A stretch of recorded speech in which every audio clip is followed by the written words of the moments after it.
Hi there, guys. This is Chris Coney speaking, and this is the Cryptoverse podcast. I'm here with Roger Veer, and today we're going to talk to Roger about Steemit and his recent, I'd say emigration to Steemit, but he's recently joined and started posting on there. So I thought the community would quite like to hear his experience so far. So Roger Veer, for those of you who don't know, is the CEO of Bitcoin.com and is known as one of the world's first ever investors in Bitcoin startup companies rather.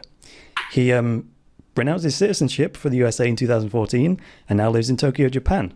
He's also a very accomplished practitioner of Brazilian Jiu Jitsu and currently holds the rank of purple belt, working towards his brown belt. So Roger Veer, welcome to the Cryptoverse. Thanks for having me on. So Roger, you're pretty famous in the Bitcoin world. I would call you a Bitcoin celebrity, at least in our niche market, you're pretty well known. And as known for Bitcoin.com primarily, but what I would like you to share with the community is how you came to Steemit. Like, how did you first hear about it? Because we hear about a lot of these projects. So what was it that got your attention about it? And then, of course, when you dug into it, what did you use to qualify it as credible? And then what made you decide to sign up and then post? So that's a lot of questions all in one there. I think what first made me aware about it was that every single where I looked, it was people posting stuff with links to Steemit on social media. Okay. Everywhere, all over my Facebook, all over Twitter, all over Reddit. It was just Steemit, Steemit, Steemit, Steemit. And I was already busy enough with everything else. But after, a couple of weeks of Steemit, Steemit, Steemit everywhere I looked, I figured I should probably take a look and see what it is too. Right. That's actually how I came to Bitcoin, is that I didn't take it seriously the first time I heard about it, but eventually it kept hitting me. And it got so often, I was like, this is now time to look at it. So that's when I started digging into. Once you commit to investigating Bitcoin, you kind of you're down the rabbit hole, as they say. So that was the discovery part, and the fact that a lot of people were talking about it, that to you gave it some kind of credibility to look into further. Yeah, well, people that I know and like and respect for other reasons were posting about stuff on Steemit. So if these are people that I already know and like and trust and respect are using it, then maybe there is something that I should take a look at. And sure enough, there was. So. And that's a good way of qualifying the projects, because there are so many things that we could look into. People send me stuff all the time, but I'm like, how do I decide what to look into? So on the back of that, you decided, okay, I'll just create an account. It's free and post some stuff, right? Yeah, that's basically. I saw these people and I saw the dollar amounts next to their posts, and $1,000 here and $5,000 there and $10,000 there, and I thought, what's going on here? But I can post something. I know how to make a post on a website. I've done that before. So I posted the very first thing I posted was something very, very near and dear to my heart at the moment, is an article I wrote on the issue of scaling Bitcoin, or the current core development team's refusal to scale Bitcoin in a timely manner. Mm-hmm. So I reposted an article that I had written about that previously on Steemit, and I forget exactly how much I got from that, but I think a couple $1,000 there. And then a few minutes later, I just posted another introductory post saying, hey, I'm Roger Veer, I'm on Steemit. Here's a little bit about me. That's hello, right. Hello. Yeah. And I think I got, between those two posts, I got like $10,000 worth of Steemit. And that's right. I was skeptical as to how convertible it was. But I think it was 2 days ago now, I withdrew a bunch of the Steem dollars and then converted them to Bitcoins and then sent them around. And sure enough, it was liquid and I was able to withdraw. I think I got like 9 Bitcoins or something that I withdrew, which was not bad for making 2 little posts on Exactly, Steemit. right. So, and it reminds me very much of, there's a lot of people that use like WordPress.com, which is a hosted blogging platform.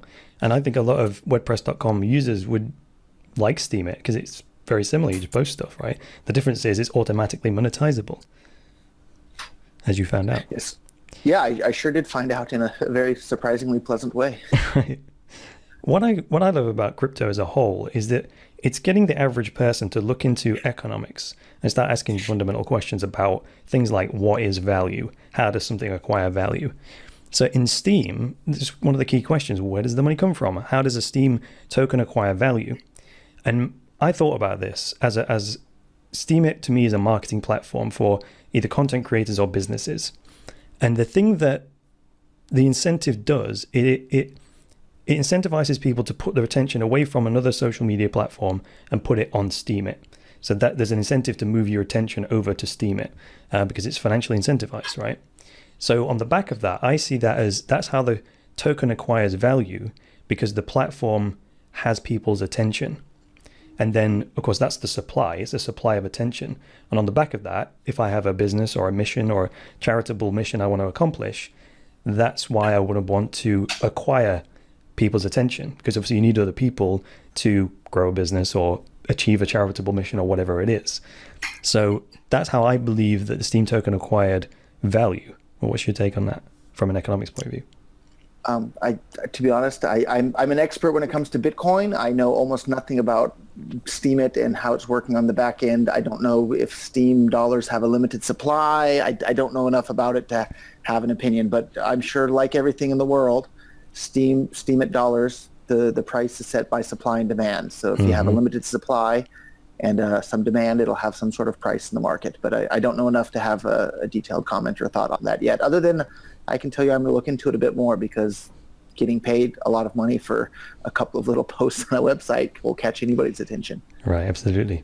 Well, the thing that does the best on Steemit is if people see that it's adding value to the community, that's what really pays the most. And because you have existing influence in the world, when you came to the platform, that's why it generated like $7,000, because people are like, wow, Roger Ver on Steemit, that's adding a massive value to the community, because obviously you'll drag your followers with you and things like that.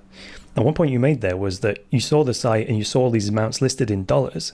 I think that's a key difference. When I even now, I mean, I've got used to using Bitcoin, but the fact that most of the Bitcoin amounts that we use are in these very long decimal places. And when we're used to using like thousands of dollars, at least there's commas in there to separate millions from hundred thousands and thousands. It's easier to sort of, we're used to that fiat model. And I find it quite difficult even now to sort of figure out how many zeros are on the end, and you have to count the digits to work out whether it's a mill, a bit, or whatever. So I think that's going to be, in terms of real world adoption for Steemit, listing it in what looks like a US dollar with a dollar sign, that makes it a lot more acceptable to the masses. User-friendly. Yeah, would you say that? Yeah. Yeah, I think it makes it a lot easier for people to understand that this is real money. If people, even though like all us crypto nerds, like we understand that cryptocurrencies are real money and they're even realer than government issued money, for the majority of people, they still think in terms of dollars or pounds and euros, right? And they like to see the prices listed in dollars or pounds or euros. Absolutely, yeah. Oh, I had one thing that I wanted to ask you about. So Steemit is a decentralized social network. So it has a number of witnesses, which are like miners, right? So the whole blockchain is distributed over these many different witnesses, just like the Bitcoin blockchain. And one of the main selling points of Steemit on that front is its censorship resistance. So every post, all the text that goes into a Steemit post gets put into a block, it gets added to the blockchain, and then distributed in a decentralized way to all the different nodes. So even if someone were to shut down the front-end steemit.com website, all that's doing is displaying content from the blockchain, So anyone, and people are already starting to do this, is to set up other front ends for the Steemit blockchain to pull out the same info and maybe create a Twitter that's based on the same blockchain. And the front end would restrict you to just 140 characters or whatever, have the same upvoting facilities and so forth. Now, the other day, I actually did a story on, there's the Bitcoin.com buses going around the country, right? And when they got to Vegas, because the family that's on the bus had a liking of Dash, the local meetup group wouldn't allow them to host a meetup with the Bitcoin local meetup group. And there was a bit of a ruckus on Steemit about that. And I was like, well, that's a kind of censorship in a way. So you being a volunteerist and I guess being anti-censorship, I wondered if the censorship resistance aspect of Steemit was appealing to you, or whether you even knew about it.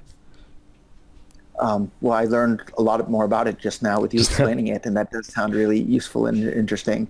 In regards to things like censorship going on meetup.com or Reddit or things like that, so the organizer of the Las Vegas meetup group can decide what he wants to use his meetup group for or not. The owners of meetup.com can decide whether or not they want to even allow him to have a meetup group on meetup.com or not. The same is true on Reddit, with Thamos not allowing any sort of discussion of anything having to do with scaling Bitcoin in a positive way.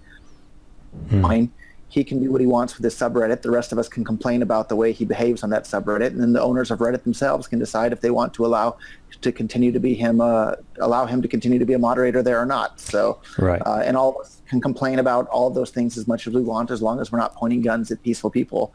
I'm okay with it. So. Absolutely. And each of us as individuals, from a bottom-up point of view, we always have the free will to leave that community and join another one. I guess that's why. And that's one of the things I like the most about Steemit actually in the last couple of days is it's amazing how much traffic it's starting to get. And if you check the traffic rankings, and maybe it'll wind up, undermining Reddit and Thamos's control of our Bitcoin and being able to suppress what people are talking about there. Maybe the whole community is going to wind up migrating over to Steemit. People will be able to talk about whatever they want, and popular posts actually get rewarded in cryptocurrency for making those posts. That sounds like a heck of a lot better setup than we have over on Reddit at the moment. And wasn't that sort of the impetus behind you starting Bitcoin.com and then separating out the forums? Because there was some of that censorship shenanigans going on in the wherever it was, the established forum on, was it Bitcoin Talk or something like that? Yeah, BitcoinTalk.org also is run by that same guy Thamos, and you're not allowed to post anything in favor of bigger blocks. So maybe I'll be building a Steemit front end to be hosted on Bitcoin.com soon too. We'll see. Maybe. Okay, so the only other thing we could talk about is I got an email today to say that the Bitcoin Core 0.13 has been released. Did you see that? I did, yeah. Yeah, I didn't notice that part. The part that has me the most concerned as someone who actually uses Bitcoin all the time for sending and receiving payments is this replaced by fee stuff that makes zero confirmation transactions completely intentionally unsafe. That's a big problem, I think. So we need zero confirmation transactions to be as safe as possible. Like, everybody understands they're not as safe as a transaction once it's been included in a block, but we need to make them as safe and trustworthy as we possibly can the moment it's a transaction seen on the network. Right. Yeah, because even when you make a transaction, it's broadcast to all the nodes immediately. It's just not confirmed into a block. So, right. So the Bitcoin Unlimited guys are working on a setup where the mining nodes broadcast their intent of every transaction that they're intending to include in the next block when they find the next block. So then all the merchants or people receiving payments can look at the mining nodes and say, are you planning to include this transaction I just received in the next block? And if the nodes say yeah, then you realize, okay, it's a pretty darn good chance this transaction is going to be accepted into the block, so I can trust it already, even though it hasn't been included in the block, which seems like a pretty smart way to do things. And then there's less of a risk of someone using replace by fee to jump in front of you in the line, as it were. Right. Yeah, because I wasn't pleased about that idea either, that you could rerun a transaction with a higher fee and get it included. And for anybody that's selling any sort of digital goods online or accepting payments via Bitcoin online, the customer wants the stuff they're buying right now, and the merchant wants to know that their payment is safe right now, not after 10 minutes or sometimes days now, because all the blocks are full and it takes forever for a transaction to even get included in a block. So the double spend window has been extended from 10 minutes to hours or days even. Well, Roger, Via, thank you very much for being on the Cryptoverse podcast. Thank you so much for having me on. It was fun. All right. See you soon.